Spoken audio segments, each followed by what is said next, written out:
Yeah, absolutely. I know, we homeschool our kids Hmm. and it's very little paperwork that Hmm. I have them do it every day, but um the I really try to drive home the fact that their learning is all around them, and this is an all-encompassing thing. The world around you is where you're learning. Going to the grocery store, we're doing math and we're Hmm. using our senses and we're doing things. We go to the farmers market and we learn about all the different community members that are there. We talk to them, we have conversations. Everything's a learning opportunity. You are listening to The Learning Curve with Miss Taleen. This is a space where you can feel empowered to think about education differently. Hi, welcome to the Learning Curve with me, Miss Taleen, or Miss T, however you want to say it. Today, I have a guest, Miss Bree Yockey, who is a fantastic educator and a good friend of mine. She has lived in a couple states. She's taught in a couple states. She's taught in various forms and in various age levels. And every time I have a conversation with her, I always feel like I learned something new. So I hope you enjoy this recording also, because it was a fun conversation. And I hope you learned something from it too. Thanks. Thanks for joining me. So the podcast name is The Learning Curve. And so it's just to have a conversation about education in general, where we've been, where we're going, things that you bring to the table. And I feel like you bring a lot to the table. Like, I feel like I learn something every time I talk to you, and we're just hanging out and shooting the breeze. And then you're like giving me all these nuggets of information. So I thought you would be a perfect guest for this. So thanks for Oh, joining me. thank you. I'm honored. It's my first podcast. Awesome. Well, so tell me a little bit, or tell everybody a little bit about yourself, your background, where you're from, how you got into education, how it relates to you now, all that stuff. Oh, goodness. Let's see. I've been officially as a licensed teacher, been 13 years in education. So kind of my running joke is I've done everything except administration at this point. I originally went into middle school. Where I student taught was inner city, and they needed an ELL teacher, English language learners, because everybody loves different acronyms. So many acronyms. Yes, and in the Midwest where I'm from, that looks a little different, English language learners, than it does out here in California. Out here in California, it's a necessity to be bilingual in Spanish because that's the majority of your learners. Whereas my classroom of 25 learners had 17 different languages. And we switched to the acronym English language learners because some of them, especially those who had gone through the refugee camps, English was their fifth language. Wow. So they had Yeah. a little bit of terrible French from a lot of them came from Africa and the refugee camps there. So they had terrible French, and I had taken high school French. So my French was terrible. So we just all muddled along together. Yeah. Yeah. And the biggest thing that I loved was that they used the buddy system. There was somebody who already had at least one of their languages that had a little more English than they did, and we'd buddy them up for all their core classes. And the computer teacher was wonderful. She had language programs. So the very first day was going around taking pictures of the different spots of the school, their different teachers, and then making them a photo book of sentences in their native language and then in English. So they'd Wow. have like, may I please go to the bathroom? May I please have a pencil? They could point to what they're trying to say while they're learning to say it. And they had somebody buddied up with them going around everywhere. So it felt a little less intimidating, a little less scary. Yeah. And that was wonderful. And the school used the positive behavior system. I think it's the PBS has now been changed to PBIS, and I'm not positive what the new I stands for. But I We'll have to loved look it. it up.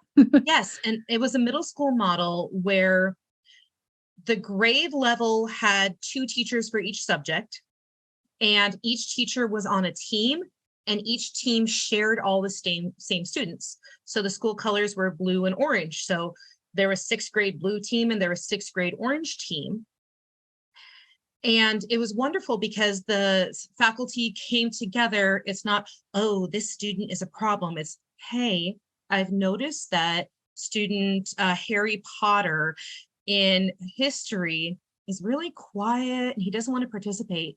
Is he the same way in your class? What is working for you? How can we bring him out of his shell, make him engaged? It was, we are all a team together supporting the student. So that kind of, fresh out of college, I think I know everything and I know absolutely nothing, thrown in the deep end. And this wonderful model really showed me how middle school could and should be done correctly. Absolutely. Yeah. So that just the collaboration among all of the adults involved, in addition to knowing how to pair up the kids so that they can help each other and put them in a position of empowering the kids that are a little bit more used to it, and then doing that. Yeah, it makes a lot of sense. And that was not in California, right? No, that was in Iowa. So yeah, pretty big cultural shock when I moved out here. Yeah. When I first moved out here, it took longer for me to transfer an out-of-state teaching license than it took a friend of mine to transfer an out-of-state medical license. Wow. So that was really interesting. And then everyone's like, when are you going to clear your credential? I'm like, okay, who am I doing the portfolio with? Who's my mentor? And they're like, portfolio, what portfolio? And I'm like, okay, this is, I'm not in Kansas anymore. Yeah, it was a whole different ball game out here, I guess. The program at the time was BITSA, and I was blessed that I had a mutual teacher, Margaret, who was mentoring me. But I went to her and I'm like, why are we spending a week on Maslow's hierarchy and Bloom's taxonomy? She's like, because it's important. I'm like, I know it's important. I took it in all my undergrad classes. Why are we reviewing it now when people are acting like they've never heard of this before? She's like, oh, because in California, you don't have to have any training in education whatsoever to get a teaching license. And that blew my mind. Yeah, it was really interesting going through that process, because I remember going through BITSA with Margaret also, and I remember it feeling really, really redundant, because I had just finished like my master's program, I think. So I was just immersed in education, and I was already in my 5th year of teaching and all that stuff. And they're like, and this is how kids work. And I'm like, I know. So, but now, like, I'm mentoring a teacher going through the similar process now, and it's called something different. It's called TIPS now.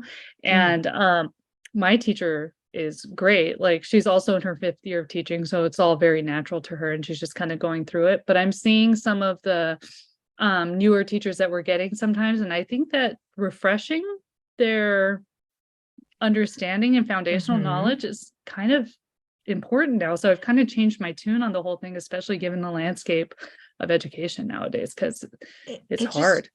It was shocking to me that what I considered to be very baseline information was a revelation to other people I was going through this program with.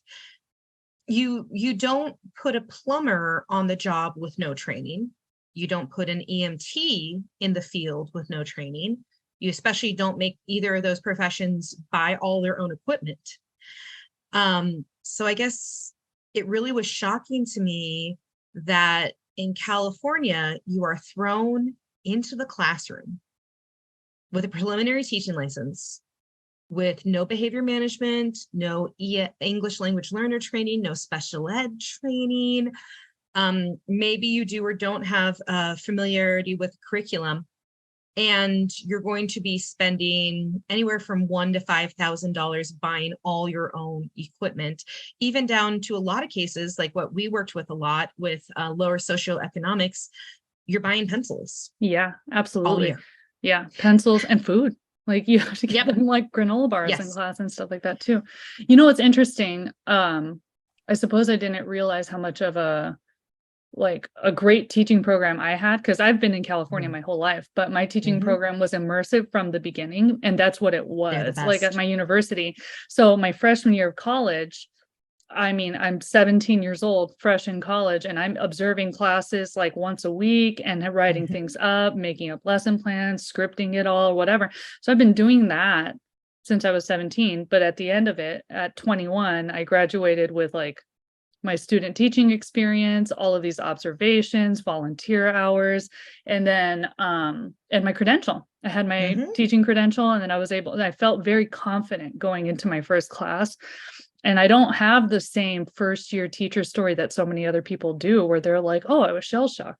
I wasn't. I feel like it was such a good program, but then I'm realizing that not all programs are like that. And also, not all people that go into teaching know that they want to go into teaching from the first year of college, right? So they might have gone through a more, what's the word I'm looking for? Like a less straight route. It's not as linear. It was very, their gen eds weren't catered to education. They were just gen eds. Yeah, just regular stuff. And I was cohorted with the same 50 kids the whole time too. And then once in a while we hopped into different classes depending on like what our minor was going to be in and things like that. So it was funny because I was in elementary education. There were like 2 boys in the program and 48 girls.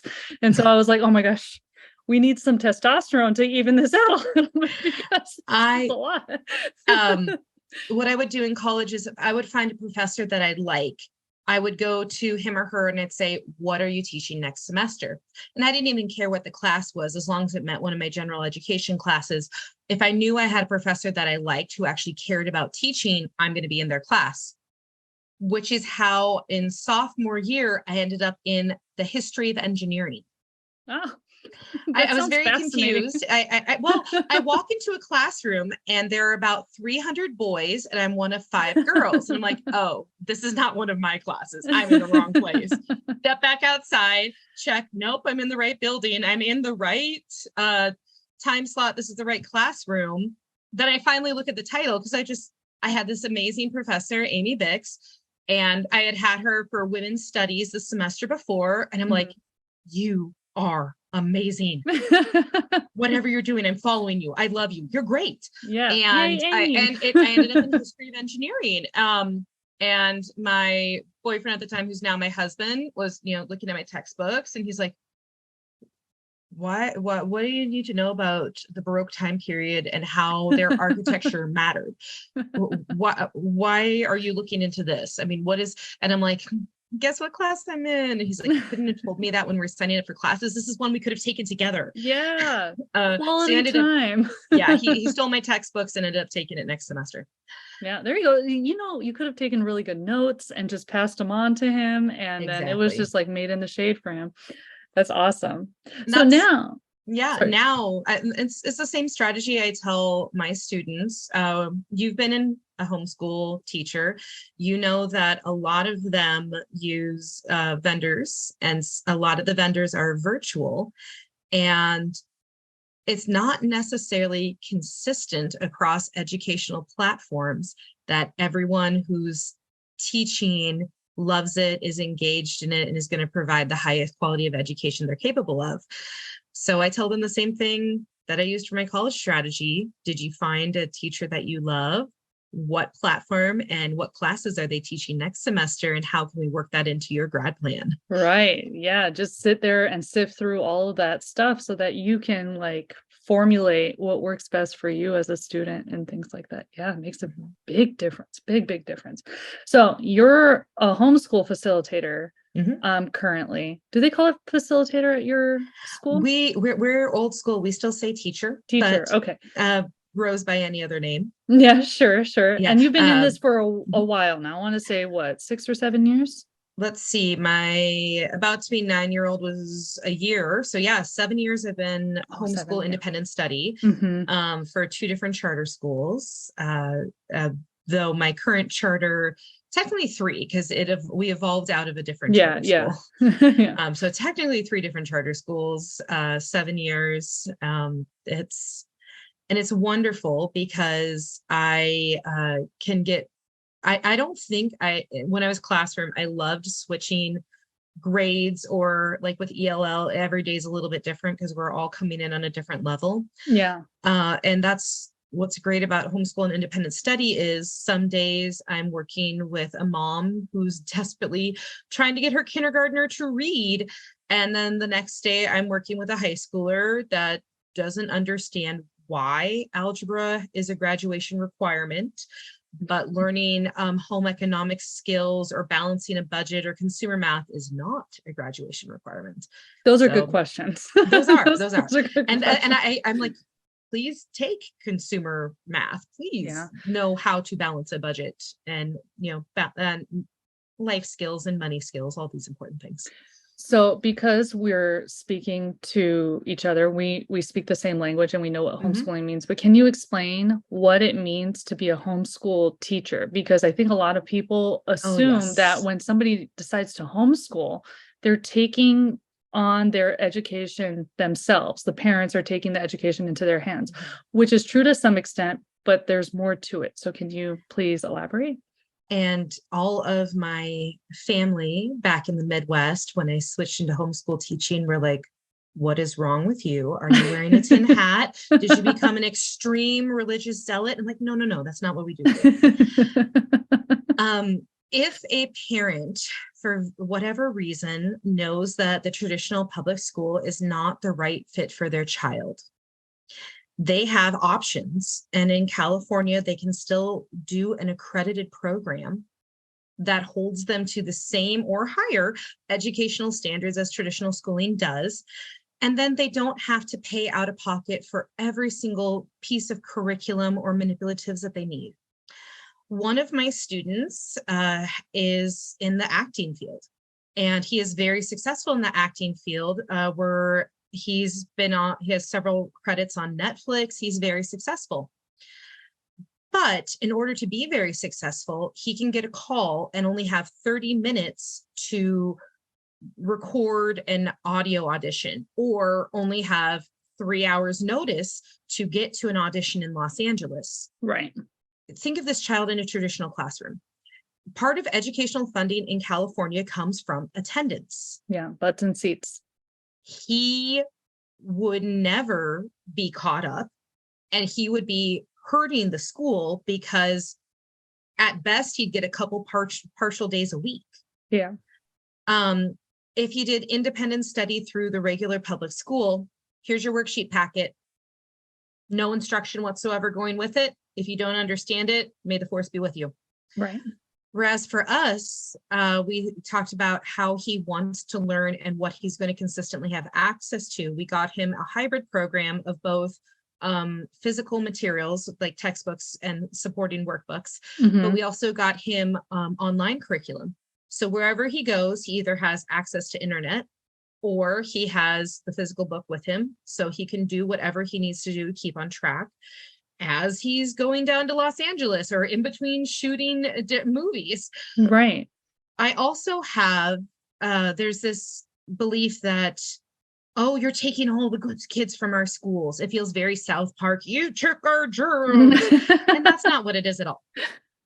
The majority of my students, though I do have some truly extraordinary individuals. For example, I have an 8th grader that has 4 of her college classes done, and over the summer is starting, she has 4 of her high school classes done, and she is starting her community college classes over the summer for free with concurrent enrollment. Right. This child would be bored out of her mind because she's too accelerated even for an AP class. Yeah. That's a behavior problem waiting to happen. And that for the teacher, if you're teaching an 8th grader who is on high school and college level math, it's kind of hard to scaffold that in. I also have students that are on the spectrum. And I have students that are the extreme unmedicated ADHD. These are the wonderful shining stars where I'm like, this is your place. We are your people. But in a classroom setting among 34 other peers, they would either be triggering others or be triggered the majority of the day. And they wouldn't necessarily, maybe the body would be in the seat, maybe, but keeping them actively engaged on their level while still adapting for their educational needs that are physiological, it's difficult. Absolutely. And in California, we have charters where you get stipend money, and like you said, it alleviates a lot of the costs that comes along with educating a child. So that helps. I don't know what all of the states' requirements are for homeschooling. I just am familiar with California, but along with that, if they're attached to a public charter and they have an IEP, they're on a spectrum or they have Mhm. ADHD and they need services, they get those services as if they were Yes. in a public school. They And get all their, yeah. I think that that's like a beautiful middle ground for some people, to just serve their kids a little bit better that way too. And when an educator gets to work one-on-one with a child or 5-on-1, or when they're in the cases of some of the online classes, there's just 15 kids. Yeah. You have the time to customize for them. So the joy for these parents are they're coming to an accredited service and we're helping alleviate the cost of education. And a lot of my job is I'm a concierge. How do you want to teach? How do they want to learn? Right. These are different curriculum options that we have. Let's try some out. Oh, yes. Let's try it out. Let's see what fits, what best meets your needs and your child's needs. What the state and what the community gets out of it is every single learning period of 20 school days, they have to have a meeting with me where the child is present. I'm checking that the child is safe, that the child is fed, that the child is not being abused, that the child is actually making academic progress on their real level. Mm-hmm. So a lot of the fear behind homeschooling or some of the stereotypes people have is these children are on their own and they're isolated. How do you socialize them, or how do you prevent abuse? Mm-hmm. Well, you prevent abuse because there's someone who's trained, licensed, coming and checking on them much more frequently than even a doctor would see them. And as far as socialization goes, it's really funny because in the public schools, you're not here to socialize, you're here to learn. Homeschooling, the first question 90% of the time we get is, but how do the kids socialize? Right. And if you think about it, they're getting one-on-one curriculum instruction. You don't actually need an entire hour to do English. That's a huge mindset shift that a lot of these parents have to make, because they're thinking my kid's in school for 7 or 8 hours. They're going to have to sit here and fill out paperwork for 7 or 8 hours. And you're like, no. Yeah. You have to realize that there's so much more to this than just worksheets and sitting in your seat and things like that. Right. That's a huge shift. And if you think about it in the classroom, okay, it's our hour to do reading. First, we're going to have a whole group instruction for 15 minutes, where maybe a quarter of you are actually paying attention, understanding what's going on. Then I'm going to break you up into groups. And in one group, we're going to work together in a small group on your real level. Because in my normal class of 35 kids, there's about 7 different learning levels just for reading. And that's just kind of generically grouping them in to the 7 levels. Honestly, everybody is really on their own level and it changes constantly. Right. So while I'm working with the 5 kids that may be on grade level, all the other kids have something to do, but it can't just be academic. It has to be engaging. If they're not intrinsically motivated to pay attention, if they're not happy about what's at their center, you're not going to get a teacher small group. You're going to get up and manage all the behavior. Right. So if you think about it, in that hour that we're instructing for reading, the kid maybe got 20 minutes of actual instruction on their real level. Mm-hmm. So in homeschooling, it's not unusual for everybody to be done by noon. Yeah, absolutely. I know, we homeschool our kids, and it's very little paperwork that I have them do it every day. But I really try to drive home the fact that their learning is all around them. And this is an all-encompassing thing. The world around you is where you're learning. Going to the grocery store, we're doing math and we're using our senses and we're doing things. We go to the farmer's market and we learn about all the different community members that are there. We talk to them, we have conversations. Everything's a learning opportunity. Kids are little, right? Yeah. So even when you're teaching them language, Teddy and I, even before during COVID, I did homeschool that child. 6 reading programs later, we're fine. Yeah, great. But one of the things we did, like you said, taking them to the grocery store, we'd get the free ads on Wednesday that came to the house, and he'd practice his fine motor skills by cutting out different things that he wanted to eat that week. And it's about making good choices that we have a conversation while he's cutting things out about balanced meals. Then we talk about the sounds as he's gluing them onto his list, a construction paper. Steak. What sounds are we making? So he'd put the S next to it. And then we'd look at the prices and, I just look at the dollar amount, ignore the pennies, anything past the decimal point. We're not worried about that in kindergarten. Nope. Yeah. Don't So worry we'd look about at the that. dollar amount and he'd practice. He'd get his handwriting. He'd write the dollar amount. And then I'd put it on a clipboard with a crayon on a string tied to it. And as we'd go through the grocery store, he'd check off the items and he'd check that steak was supposed to be $5 a pound. But we get here and it's not. So then we have a conversation about coupons and about different stores. And homeschooling is 24/7 immersive. Yes. As a Yes. mom who homeschools your child, you never get a break. You never get to turn your brain off Right. because they never stop turning their brains off. Right. Or And I stop. tell people, like, if they decide to do it, it is an all-encompassing process if you do it right. It is not taking your foot off the gas. It is a completely different mindset. And if you're doing it right, it's a lot of work. But just like you were using with your example with the ads, that's awesome. You had him physically engaged and then brought it into real life, and he's doing math. Those are the types of things that I would love to communicate with the masses. Like, this is something that you can do with things that are And just around your house and the it's things that you're doing it's anyway. pennies. The penny savers come to me for free. Mm-hmm. And the construction paper is inexpensive. Right. And as long as I wasn't fussy about which implement he was writing with, some days we were going to use markers and nothing was nothing's going to steer us I away get from the it. markers. Yeah. The marker is going to be mashed and destroyed at the end. But hey, we're using the pincher grip to use our markers. Whatever. Yeah, a win is a win. Yep. But if you think about that they came in on Wednesday and we had a lesson talking about it. I apologize, alarm's going off. We had a lesson, while he's cutting, just a good conversation at the table.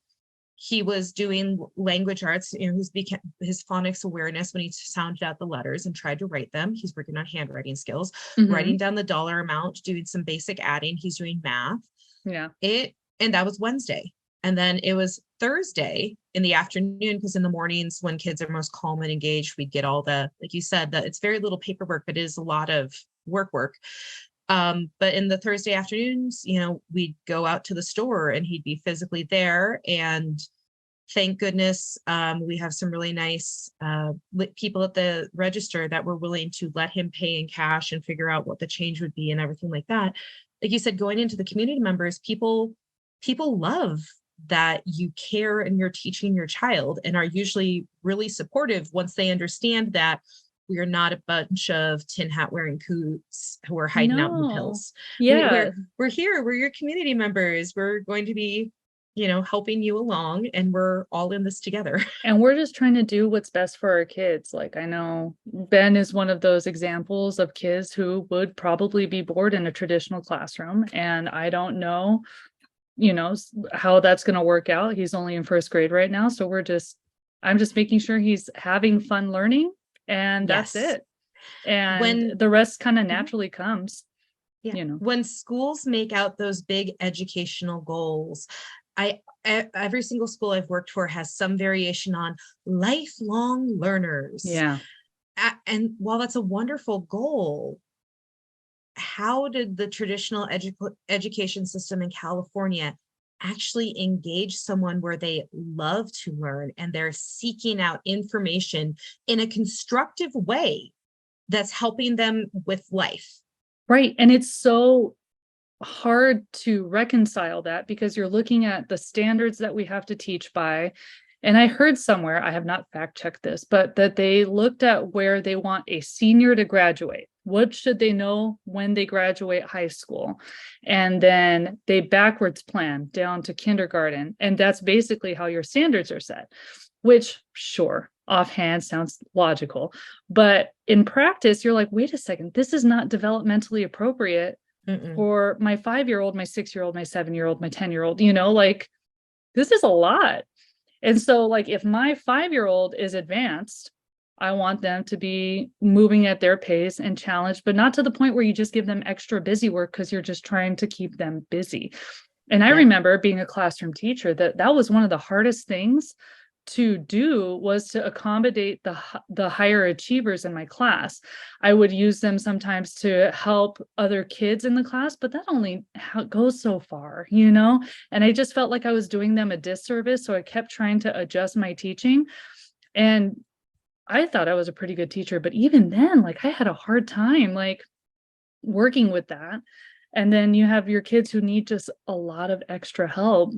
And Mhm. so, and you have to realize some of it is developmental and your kid is not failing. This is Yes. just unrealistic standards that you're holding your kids to. Well, And some kids read when they're 4 because they're intrinsically motivated and want to do it. Some kids, like my own, 6 reading programs later, it clicked. Between second and third grade, it clicked. He got it. And as soon as he got it, all that foundation I'd been shoving in his head for years all made sense. right, right. And But that happens so ages, much too, yeah, where like ages and stages are exactly that. Grade level standards only talk about the chronological age. They don't talk about the intellectual age or the socio-emotional age of the child. And like, that doesn't even take into account Maslow's hierarchy. absolutely, which is Sorry, huge. But educational explain what that buzzwords. is. What, and thank Yeah. you for catching it, because I know we're talking to people that might be outside of education, or parents that really want to do more for their kids, but they don't really know how, or Mhm. educators that just want to know more. So Maslow's hierarchy, explain that. Think of a pyramid. At the top of the pyramid is self-actualization. Ooh, I'm actually metacognitive, and not meta in the way that Facebook is, but actually metacognitive. I can think about thinking. I can think about learning. I can plan my day. I am awesome. I'm the best intellectual version of myself. Now go to the bottom of the pyramid. Human needs.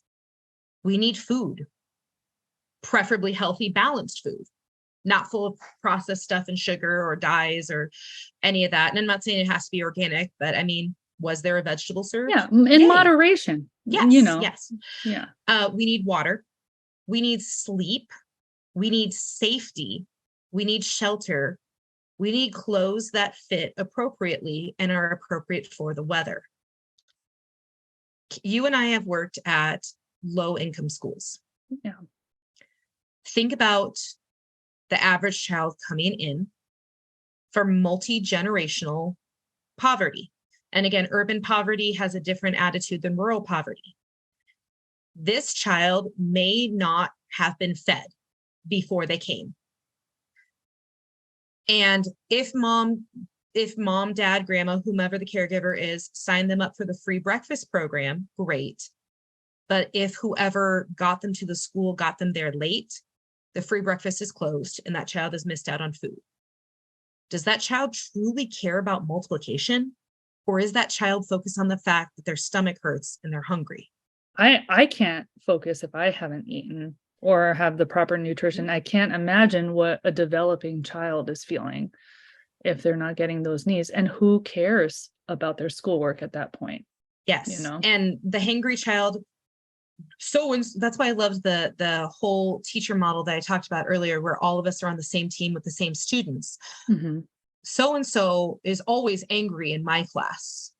So-and-so, or Harry Potter is always angry in potions. Oh, Harry Potter's a delight in transfiguration. Okay, so where'd the switch happen? After lunch, Harry Potter got fed. So if those back to Maslow's hierarchy, sorry, tangent, circling back. No, it's all related. Bottom of the pyramid, if the basic physiological but also emotional needs are not met, that child is not prepared to engage and learn. And that child may not be self-actualized, may not be able to advocate for themselves, or may have pressure not to admit that they didn't have food. So it's on the teacher to know that, or to figure out. It is when a child's acting out with behavior and disrupting the entire class, you can't just kick them out. You have to figure out what is going on and why. And Maslow's hierarchy, if a physical, mental, emotional need is not met at the bottom of the pyramid, we cannot move up that pyramid to self-actualization and where we're engaged and ready and interested in learning. So a lot of it comes down to, if I remember hearing in college, if you are an engaging teacher, your students will be engaged. But they didn't necessarily talk about, well, what do you do when that doesn't work? I spent hours preparing the best lesson ever. It is multi-sensory. It has 7 different levels built in. Everybody has a different station. I spent hours organizing all these boxes and everything's ready to go. And the class implodes because your most charismatic individual came in a bad mood and set everybody off. What do you do? What do you do? You throw your lesson plan out the window. Right. You have to. Yes. And at go least, with the even if basic it's just needs. for a few minutes, like, Yes. let's just kick back, have a snack, everybody come back, and then we Yes. can re-engage and give it another shot, right? And it goes back to, again, our first year teaching, we're fresh out of college. We may have a lot of debt. Do we necessarily have the extra 1,000 to put into having snacks that are safe and appropriate and allergen friendly in the classroom for when things go wrong? Right. I know we have we call them facilitators at our school. We have one that I was talking to, and she was talking about what kind of food stays in your belly longer and is healthier and has the nutrients that it needs to hold the kids over. I want to say she was talking about specific brands of granola bars and stuff like that she would just keep stashed in her room. She's like, because if I just gave them a pack of goldfish or something like that, that's not going to hold them over for very long. Their body's going to burn through it really quickly, and it's going to make them feel hungry quicker. But here are these other things that we can use. And then she starts there and then goes on with the lessons and things. The Made Good brand, it has a lot of the big buzzwords of allergens that it doesn't have. It's made in a nut-free facility. It has gluten-free options. But for the brands that are more sustainable, we have to have more money initially to buy them. That's the thing. I remember when I got hired at the charter school I'm at right now, my first year, the first month, like I didn't get my first paycheck until well into September or something like that.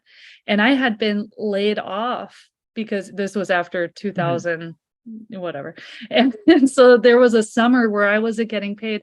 I literally had $5 in my bank account.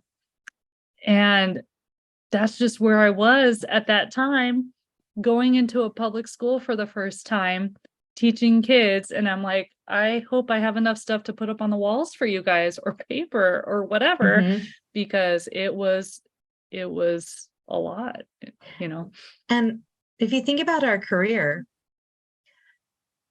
EMTs, yes, they have their scrubs that they pay for.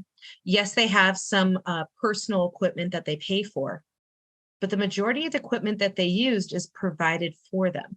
Right. The same thing for plumbers. You're part of what you pay for with the plumbers. You're paying for the materials. The plumber is not providing all the pieces for you. Education is really unique, especially in California compared to other states or compared to international models, that our career, circling back to our original topic, but why were you given a preliminary teaching license with no interest or previous training in teaching whatsoever? Why are you in the classroom as a backup plan with no behavior management training whatsoever? Why is my career that I hold in high esteem considered to be lesser by other people? Oh, you get the summers off. Really? Show me a single teacher that actually takes the summer off and isn't buying materials, planning lessons, tutoring the kids that didn't necessarily get things done last year. Not to mention, California just made a change. I don't know if you've heard, where we need to offer 30 more days in a school year to any kid 180? that Uh-huh. Yeah. To Oh, yeah. any kid that qualifies for free or reduced lunch. Now, they don't have to come for that, But we but still have it to be needs there to to be teach it. offered. Okay. So tell me about your summers again. I just want to know. Yeah. Yeah. What? And And I understand the thought process behind it, but I'm also Mhm. very frustrated at everybody thinking that schools are the Band-Aid solution to every problem that we deal with as a society. Or that we as the public school teacher is the automatic bad guy in fault for every problem going For on in every shortcoming. society. Yes. Yes. So I we're can't doing the help best but we be can. Yeah. frustrated Yes. for our system. Like I am just trying to find a way to make it better, because I'm like, how can we make it better? What can we do to improve the lives of the people in our community? And we're doing so much Mhm. already as a school, but there's a much more fundamental and foundational issue at hand that I feel like keeps getting swept under the rug or being pushed onto schools and teachers to Mhm. handle. And it's very frustrating to watch, Yes. Yeah. And that part of that is that frustration is part of what leads families to homeschool. Yeah. In the traditional school setting, like you said, talented and gifted is a form of special education that is the most commonly overlooked, ignored, and unserviced. We're so worried about the child, as we should be. We should be worried about the child that is not on grade level, whether that grade level is developmentally appropriate or not, that we can forget or not prioritize the needs of the talented and the gifted. If you know your 8th grader who needs to take trigonometry and the middle school doesn't offer beyond algebra 1 because it's a middle school, Yeah. what do? Do you have the $400 out of pocket to have them take an additional class in your own time, with one of the UCs? Do you have the $300 a month to have them be tutored with a program like Sylvan? All of this assumes that the parent is independently capable of providing the extra for their child because their child is non-traditional. Right. And the joy of homeschooling is the same money that's given to the public schools, because it's a free public school. Mm-hmm. Our school doesn't have to pay for janitors. Our school doesn't have to pay utility bills. Our school doesn't have to pay rent because we don't have a physical building. That's the difference between your guys' homeschool and ours. Ours does have a physical building, which is a little bit different. Yes. And so there again, is a difference between yes, site-based homeschool charters and and non-site-based true homeschool independent charters. studies. Yeah, And in California, and the laws reflect that sometimes yes. too. And even then, you guys it's not your own space necessarily. It's a shared space with your with other our students. on-site kids, right? Yes, and that's a whole different kettle of fish. But if you are like, some of the moms I work with were engineers, Mm-hmm. and they stopped being a full-time engineer in order to be a full-time caregiver, teacher, every single hat possible, homeschooling mom. Mm-hmm. I've seen a funny meme generated by one of my homeschooling moms that if a homeschooling mom is talking to herself, she's in a parent-teacher conference. That's so Leave her be. But highly educated people, they're giving up their full-time jobs in the workforce in order to meet the needs of their students. And when you do that, you may not necessarily have the $5,000 needed to buy all the educational materials and curriculum that's probably going to change every single year, which is why the homeschooling charters, hey, come see us. Yeah. Well, I know I've had many conversations with different parents who have not embarked on a homeschooling journey, and they have a lot of qualms about it. One of them is they can't quit their job to homeschool their kids. And I know that is something that it doesn't have to happen, but it's something that you got to work with sometimes. You need someone or a combination of people in your village where that child has full-time care and Right. full-time quality education. Co-ops and things like that. There's a wonderful co-op locally where 5 teachers retired from one of the school districts because they didn't like the politics and set up as a vendor. Mhm. And you can use educational funds provided by your homeschool to take your child to these 5 teachers, and get in a class of 15 kids with a experienced qualified educator. You can drop off at 9 a.m., pick them up at 3 p.m. Yeah.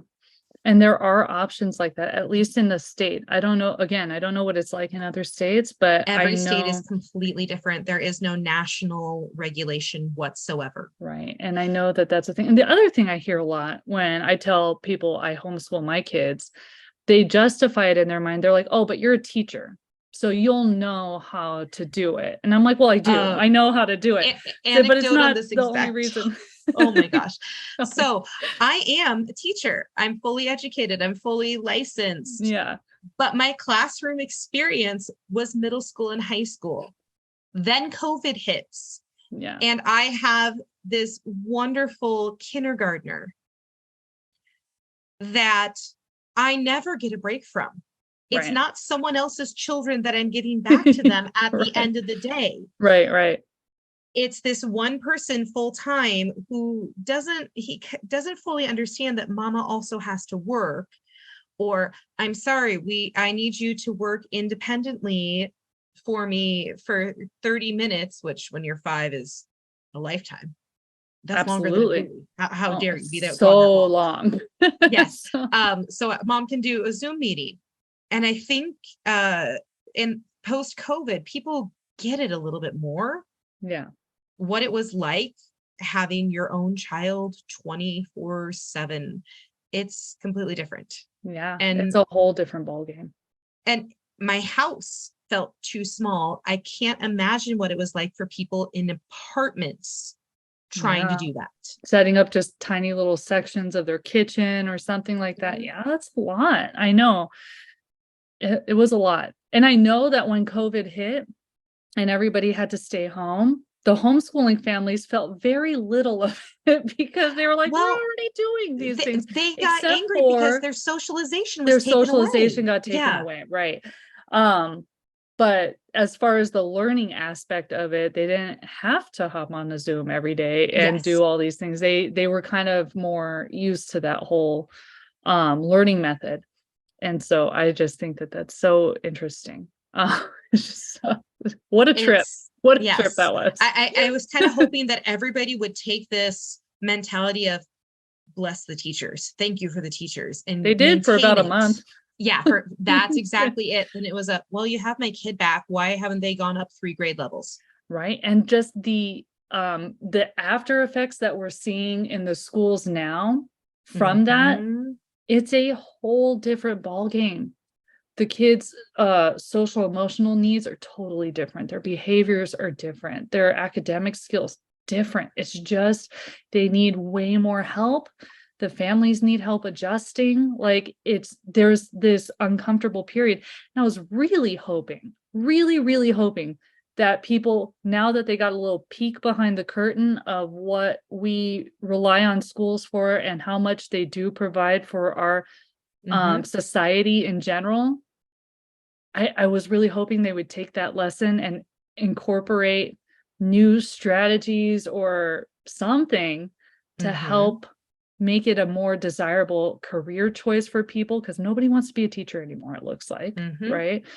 And I hope that changes. That's always a pendulum. There are times that that's like that, and sometimes that's not. So I hope it swings back in the other direction. The funding, the help, the hands on deck that we need for situations like that.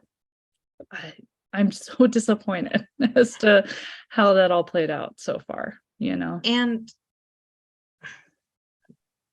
sometimes a lot of the time in education, I feel like 1 step forward, 2 steps back. Yeah. I love the national idea of universal free Head Start preschool. Right.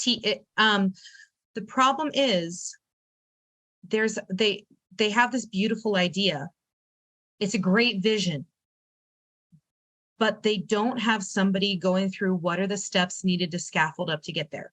Step one, you want a lot of preschool teachers, forgive student loan debts or incentivize getting the teachers. Find existing programs that are doing a wonderful thing, give them some government funding. And if somebody can get a career for free, they might be more where they go in with actual training. They might be more excited to go there. Right. Facilities. You gotta have space for the little bodies to be able to move in, especially when the weather is not perfect. So you need people, you need a whole workforce of people trained, and this takes years to do. You need buildings, more buildings that are to code and safe, and spaces either connected or near to the schools, because mamas don't necessarily have time to drop 5 kids off at 5 different schools. You need curriculum. You need all the materials to actually enact the curriculum. Right. You know, I personally have an issue with Singapore math, because if you don't have the foundation in kindergarten with all the hands-on manipulatives to make this common core way of thinking concrete or hands-on, the abstract is not going to make sense. No, I remember trying to teach Singapore math. This was the first time I was ever introduced to it, to a 4th grade class. And we had only the student workbooks. We did not have a teacher guide. We had no manipulatives. The manipulative pack for Singapore math just is like $300. And you need at least, for a small group, you need at least 5 of each of the manipulatives. Right. And just at to the have time, a small group. Right. And at the time, our school was brand new. And so funds were very limited. And so they had good ideas, but they didn't scaffold up for getting there. Yes. And I remember sitting in trainings going like, what in the world is a bar model? Like, I have no idea. And I drew a little stick figure holding a martini, because I was like, this is a bar model. And then that's it. And then, Yep. That's homophones. Oh, yes. Or homonyms in that case. Might as well laugh at it. But Yes. yeah. And so I truthfully have no personal experience in knowing how well or not well that particular curriculum works, just because of my experience with it. Because I was like, holy cow, we're ill prepared. Well, it goes back to some things are taught differently from TK up. And it comes from learning. My child, when I did homeschool him on top of trying to do a full-time job, and yes, I am a teacher, but no, I did not have experience with kindergarten. And no, I didn't ever get it, even other than the 10-minute walk outside each day, get a break from this child ever during that time period. What we did was we got a game-based math curriculum. I got a deck of playing cards, and we played a variation on Go Fish called Go to the Dump. And I got this idea from Right Start Math, which, by the way, all their game instructions are on YouTube for free. Oh, you want unlimited free math games for your kids that you can play with an Uno deck? Right Start Math. Awesome. Their game channel on YouTube. Glorious. Good. It's a blessing. Good to know. It's wonderful. And the instruction book, so you know what to do in what order, is $20 on their website. You want unlimited math curriculum, affordable? That's what I'm like, okay, I know you're going to be waiting 6 weeks for your real curriculum to come in. So here is a book, here is a Uno deck, here's a deck of cards, start playing games. Right. So go to the Dump is a math game where we are making pairs of numbers that add up to 10. So 1 and 9, you made a pair. 2 and 8, you made a pair. And we were doing game-based curriculum because he was not going, this beautiful 5-year-old who was not going to sit still and do worksheet after worksheet all day. Because he's 5. But and a human being. Yes. But at the same time, what do I have space for in my house that I can afford to do with my kid? Right. Because even though I was a homeschool teacher, he was still, when COVID started, registered as a public school student. Right. So it goes back to that of education starts with high quality materials that we have in an appropriate quantity in a safe, properly sized space with people who are actually trained and supported, because things are going to go wrong and you need to know how to fix it. Absolutely. A support system is crucial in my opinion. So we need to incentivize people to get the training before they're in the classroom. Then we need to treat them well and support them while they're in the classroom, mentoring, and it costs you nothing to say please and thank you. Absolutely. Absolutely. I as a teacher, I thank you for a coffee mug, but would you mind spending 15 minutes a night reading to your own kid? Yeah. That's what I'd really love and appreciate. Yeah. And that's where you're going to see the return on your rewards for. Absolutely. Now, we are going to wrap up here pretty soon. Can you tell me of a memory that you have that is either delightful or funny, or just brings you joy to think about from your teaching career thus far? When I first moved out to California, I went to a long-term sub at one of the high schools here that has a predominantly low socioeconomic base. Mm-hmm. And I had a quorum of football players in my class. So of course, the very first thing I do is take Starbucks to the football coach. Great move. And yes. And we sit down together and I go, hi, I'm their English teacher. 7th period, the majority of this semester, they're going to leave my class early to come put on their equipment and stretch out with you, which means they're not going to have their bottoms in the seats for the majority of my instruction. So this is what I'd like you to do.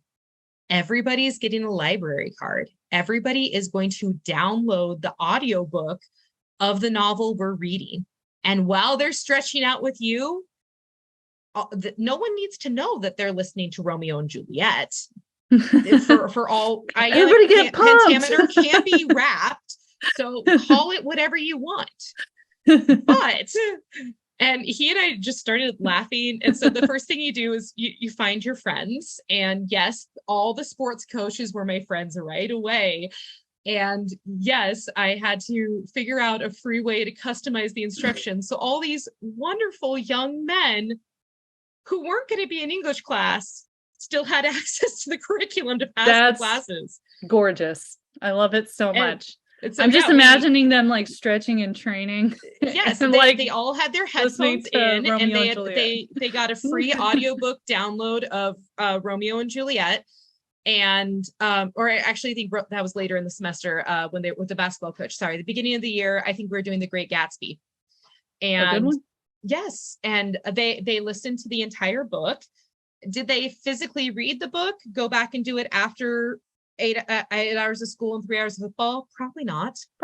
But did all of them know the content, engage in all the activities we did? Heck yes. Hey, and maybe it was even better for some of them. Like if they were moving while they were listening, they might have internalized it a little bit more. I don't know. Or the dyslexics that were able to fake it long enough that now they're in high school and nobody wants to diagnose them. Yeah, absolutely. Yeah. Mm-hmm. Well, Bree, thank you so much for spending time with me. This was wonderful. Thank you, Taleen. I always enjoy talking with you. I appreciate it. I appreciate it so much too.